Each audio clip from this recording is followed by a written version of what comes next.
Is it time that we shed some light on silver? Yes, I do. Silver has just been exposed today in the markets. We're going to explain exactly why and what that means, and also talk about if it's happening to gold. So let's explore.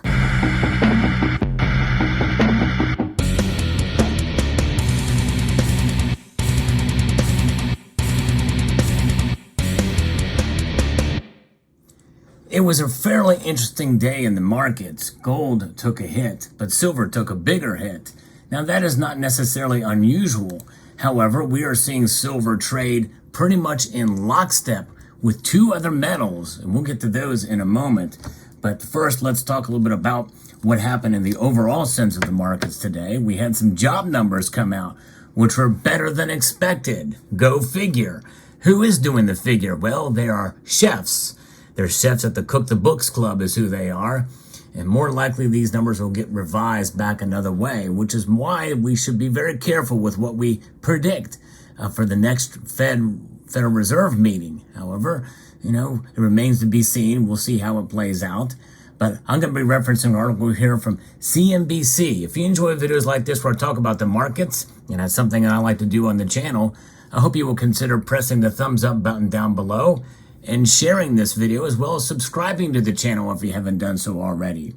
So gold prices have slipped to near a one-week low on Thursday after a better-than-expected U.S. private payrolls report fueled expectations for more rate hikes from the Federal Reserve, lifting Treasury yields higher. And by the way, the markets are not reacting favorably to that. As I record this video, the Dow Jones Industrial Average is now down 300 points. It is pretty remarkable to see what's going on here with these markets. But first, let's take a look at the gold and silver prices. Yes, gold is down only $4.80.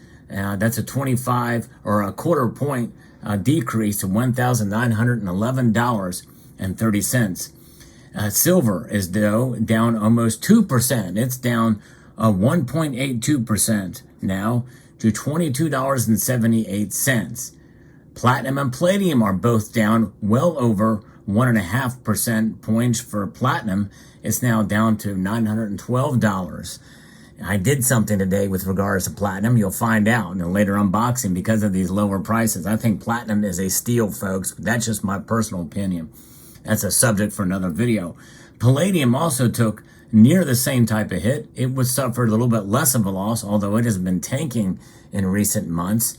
It is now down over 1.2% to $1,273. It's important because those two metals, I think, are what are driving silver's price today.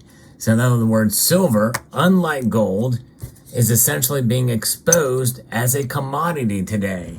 That's right. It is trading like a commodity. I did check the base metals, and there's very little action there.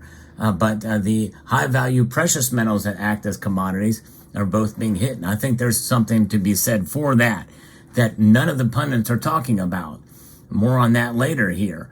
So a 2-year U.S. Treasury note yield rose to its highest level since June 2007 after employment data, while the dollar has cut losses. In fact, what is the dollar doing now? Yep. The dollar is indeed down a little bit, and silver is down a lot. Yeah, it's crazy. So this is one of those cases where all the markets are in the red. For the Dow Jones, the NASDAQ, the S&P, the New York Stock Exchange, TSX, Nikkei, all of them down.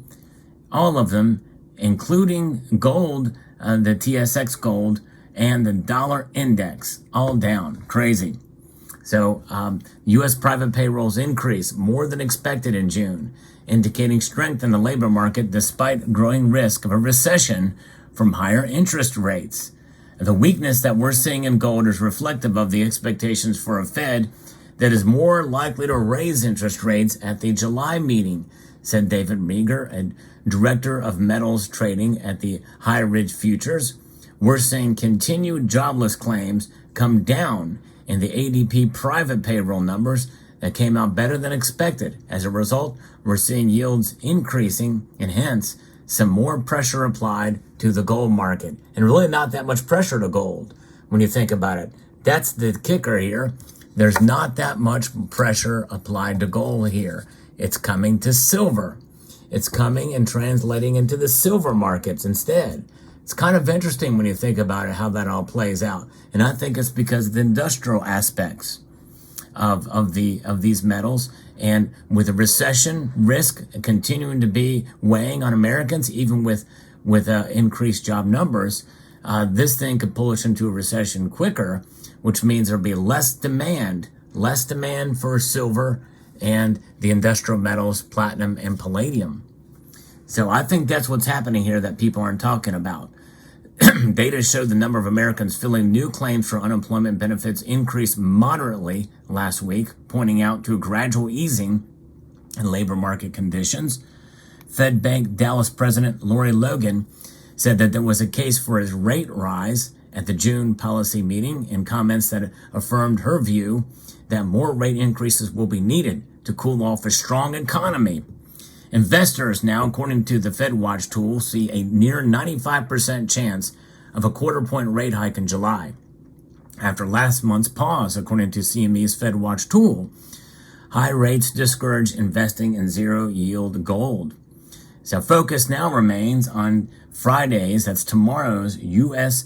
non-farm payrolls report for more clarity on the Fed rate hike path. If that's the case, then we very well could see metals being pushed down even more. The thing is that according to Jerome Powell, he's been very clear that there's going to be more rate hikes coming, at least 2 more this year. And, it's whether it happens now or next month, it really doesn't matter a whole lot, I would suspect, but the markets are reacting to it fairly strongly, which means that we may see silver fall even more tomorrow. Now you think about it. Silver's fall today, which was not an alarming drop. I mean, it wasn't like it got smashed. I think anything under 2%, though, is significant, is not like a plunge. I don't really consider that a plunge, at least myself, or a crushing of the silver price. But it did get hit hard, and I think this is something that we should take into consideration. If we see another move like today, tomorrow, then I think that's something to really pay attention. And we're seeing a plunge of the silver price over the last couple of days. We'll see how it plays out. Nonetheless, I still think we could see more days like this in the coming weeks, where silver's price gets knocked down and get knocked back to, I think it's going to fall just below $21 an ounce. That's my feeling. I'm sticking with that, even though we're still a ways off from seeing those numbers. And I think from there, that's where we're going to see solid support for silver as we head into August. And then in August, I think we'll start to see the markets move in the opposite direction, and all bets are off the table because, really, if Jerome Powell does this rate hike, that's one of 2 that he's predicting for the end of the year. And there's a lot of months left in the year, right? Which means there's going to be another pause, which I think is going to be good for gold, and I think especially for silver, especially if it staves off any more fears of a recession talk. But the fact that recession is still on people's minds, I think, is not good for industrial metals, especially expensive industrial metals. Again, today, looking at the base metals, there's almost no movement at all. In fact, the only metal that went up, it was only a modest move, and that was in nickel. Nickel went up about a 0.5 percentage point. And zinc up marginally, 0.02%. Lead up 0.04%. Nothing with copper and nothing with aluminum. That tells you something. And even crude oil is only up marginally as well too, whereas the rest of the markets have taken a very, very big hit. And by the way, so are all the cryptos. They're taking a little bit of a hit today as well too. So an interesting time in the markets. And I think it's a time when the prices are dropping like this, especially given the fundamentals, especially what I just found out recently. And there's going to be a video on it coming tomorrow morning, which I think should encourage you silver stackers out there. So stay tuned for tomorrow's video. But today, we're going to get hit with silver, and it's being exposed as a commodity. Again, understand this. Over the past 10 years, I've noticed, since I've been paying attention to the markets, that silver has been seen more and more as a commodity, even in this precious metal space that we live in. seen more and more as a commodity and less like a precious metal by the overall markets. Not you and I that watch this channel, but then when you think about metals like platinum, who I think is tremendously undervalued at this point.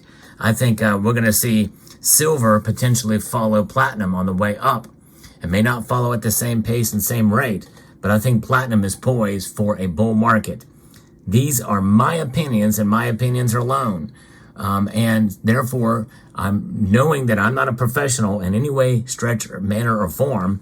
You can rest assured that it is not wise to follow any kind of investment advice based off of what I say about anything, much less even hedges like gold and silver, and to some extent platinum. I think it's a good idea to have it and hold. You can't go wrong stacking and holding, buying at the correct times, and time will essentially heal all wounds of a market loss, which is why we look at gold and silver as hedges, because they have proven themselves over the long course of time and will continue to do so. So there you have it. That's my insights on the markets. Let me know what your thoughts are in the comment section down below. I would like to extend a multitude of gratitude to each and every one of you for taking the time to watch, and to encourage you to please rate, please share, comment, and subscribe.